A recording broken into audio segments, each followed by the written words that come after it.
अस्सलामुअलैकुम वबरकातुहू। मेरा नाम जुनेरा मोहम्मद आसिफ काजी है। मैं उर्दू स्कूल माहौल में पढ़ती हूँ। मैं तीसरी जमात में हूँ। मेरे सबक का नाम लोमड़ी और कछुए की कहानी है। किसी जंगल में एक तालाब था। तालाब में खूब सारे मछलियों और मेंढकों मिलजुल कर रहते थे। इन मछलियों और मेंढकों के साथ एक बड़ा सा काला कछुआ भी रहता था। इस कछुए की दोस्ती एक लोमड़ी से हो गई थी।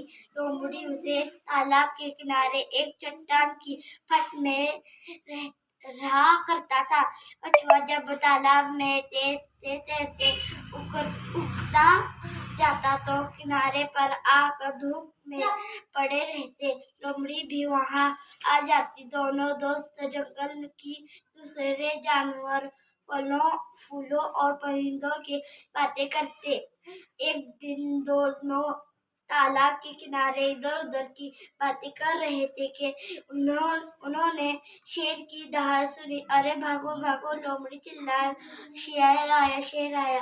बच्चों, तुम जानते हो कि कछुआ धीरे धीरे चलने वाला जानवर है। इसकी पीठ पर पत्थर की तरह सख्त खोल होता है जो इसकी हिफाजत करता है।